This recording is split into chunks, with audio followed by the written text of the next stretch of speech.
رب قربنا وباركنا لنعمل صالحا في يدي رسالة التغيير. Assalamualaikum warahmatullahi wabarakatuh. Innal hamdalillah nahmaduhu wa nasta'inuhu wa nastaghfiruh wa na'udzu billahi min sururi anfusina wa min sayyiati a'malina. May yahdihillahu fala mudilla lahu wa may yudlilhu fala hadiyalah. Asyhadu an la ilaha illallah wa asyhadu anna Muhammadan 'abduhu wa rasuluh alladzi la nabiyya wa la rasula ba'da. Qala Allah ta'ala a'udzu billahi as-sami'il 'alim minasy syaithanir rajim. Ya ayyuhalladzina amanu taqullaha haqqa tuqatih wa la tamutunna illa wa antum muslimun. Wa qala Muhammad sallallahu alaihi wasallam raditu billahi rabba wa bil islami dina wa bi Muhammadin nabiyya wa rasulah. Shadaqallahul azim, shadaqa rasulul karim. Amma ba'd.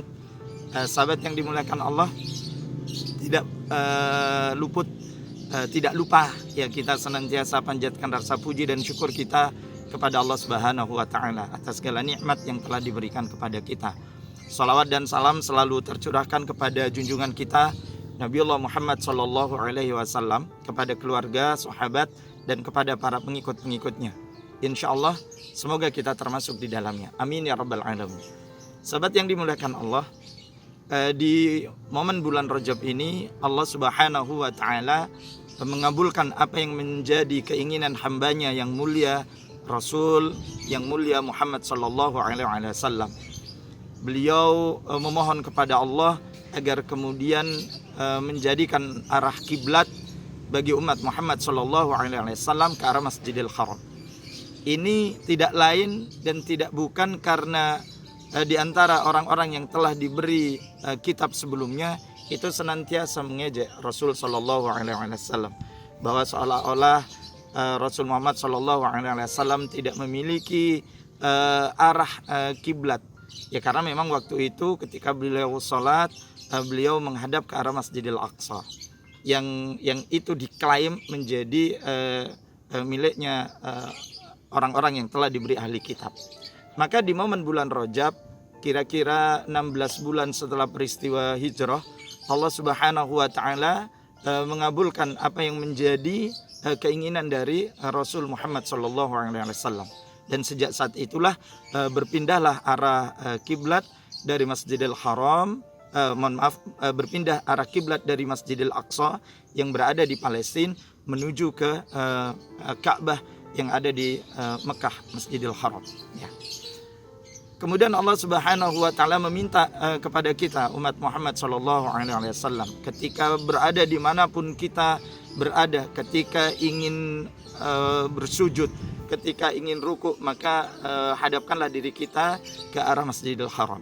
Dan ini sekaligus menjadi pembuka bagi kita ya, untuk menghilangkan keraguan-raguan di dalam diri kita bahwa agama yang dibawa oleh Rasul Muhammad SAW itu sempurna di hadapan Allah Subhanahu wa taala dan juga menjadi kebaikan bagi kita umat manusia. Betapa tidak ketika ada orang-orang yang telah diberi kitab sebelumnya mengatakan bahwa kebaikan itu adalah ketika menghadap ke arah timur dan menghadap ke arah barat, ya, sebagaimana mereka kemudian beribadah kepada Tuhan-Tuhan mereka. Allah Subhanahu wa taala mengingatkan kepada kita semua, a'udzubillahi minasyaitonir rajim, laisal birra an tuwallu wujuhakum qibalal masyriqi wal maghrib. Ya, bukanlah kebaikan itu semata-mata ketika kita itu hanya menghadapkan wajah kita itu ke arah timur atau ke arah barat ya. Akan tetapi Allah Subhanahu wa taala ingin membuka ya, ingin memberikan jalan kepada kita bahwa klaim mereka tentang kebaikan ketika mereka menengadahkan, ketika mereka menghadapkan wajah ke arah timur dan barat, itu bukanlah kebaikan yang sebenar-benarnya.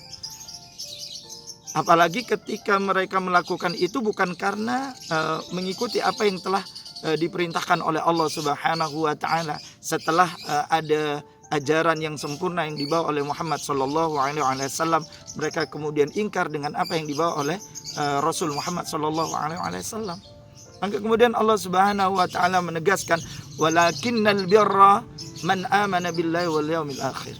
Akan tetapi yang dinamakan dengan kebaikan itu bagi siapa saja yang mereka itu percaya kepada Allah, bagi siapa saja yang mereka itu percaya dengan adanya hari akhir. Ya. Artinya apa? Sahabat yang dimuliakan Allah, ketika mereka mengatakan mereka telah diberi kitab oleh Tuhan mereka, namun kemudian mereka sengaja menyembunyikan sebagian dari isi kitab mereka dan kemudian menampakkan sebagian isi yang lain. Artinya ketika mereka ingin melaksanakan perintah dari Tuhan mereka, ketika perintah itu bisa mendatangkan keuntungan dan kemanfaatan pribadi, mereka tunaikan perintah itu. Tetapi ketika perintah itu dirasa memberatkan dan apalagi sampai membuat diri mereka rugi gitu, maka mereka tinggalkan perintah Allah Subhanahu wa taala. Pun juga ketika Allah Subhanahu wa taala memberikan bentuk larangan yang tegas kepada mereka, mereka meninggalkan sebagian larangan tapi masih mengerjakan sebagian yang lain. Karena apa? Karena ternyata ketika mereka masih memilih mengerjakan larangan, karena mereka menganggap bahwa larangan itu bisa mendatangkan kemanfaatan, larangan itu bisa mendatangkan keuntungan terhadap diri mereka.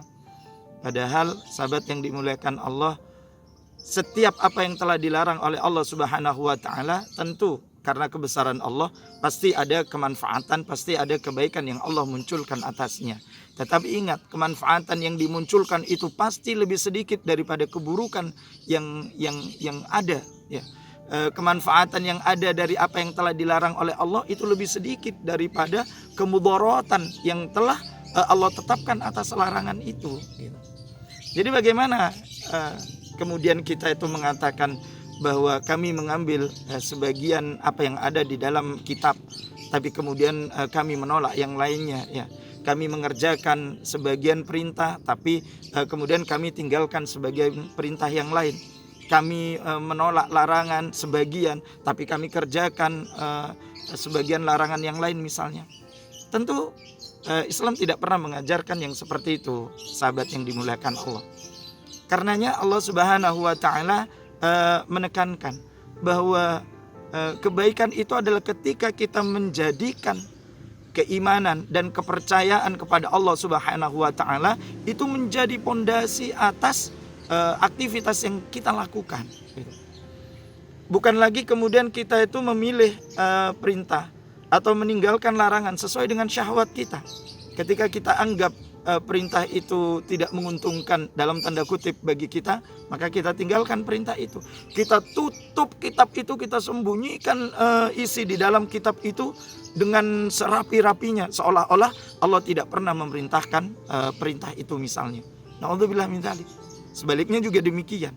Ketika Allah melarang sesuatu dan larangan itu ternyata menguntungkan bagi kita, maka kemudian kita tunaikan, maka kemudian kita kerjakan. Sementara larangan yang tidak mendatangkan kemanfaatan bagi kita, kita simpan, kita tutup. Ini bukan karakter seorang mukmin. Karena seorang mukmin itu adalah mereka yang menjadikan perintah dan larangan Allah, dan mereka yakin, percaya bahwa kelak di hari akhirat apa yang mereka lakukan di dalam kehidupan di dunia, apapun itu aktivitasnya, kelak akan dimintai pertanggungjawaban di hadapan Allah Subhanahu wa taala. Bagaimana kita itu berani mengatakan bahwa Allah mengajarkan kepada kita salat, Allah mengajarkan kepada kita saum di bulan Ramadan, Allah mengajarkan kepada kita menunaikan ibadah haji dan umrah ke tanah suci, tetapi di saat yang bersamaan kita mengatakan bahwa kita boleh meninggalkan apa yang telah diperintahkan oleh Allah dalam urusan jujur dalam berdagang misalnya, ya. Kita kemudian boleh mengatakan kita itu boleh meninggalkan menutup aurat misalnya. Kita di dalam kehidupan umum, ya, kita boleh misalnya memakan harta riba misalnya. Bukan. Kalau seperti itu realitasnya, faktanya, saya khawatir sebagaimana laknat Allah kepada orang-orang yang telah diberi kitab sebelumnya, ya, bahwa mereka itu telah dilarang ya untuk menyembunyikan kebenaran yang ada di dalam kitab suci mereka, tapi toh mereka tetap menyembunyikan.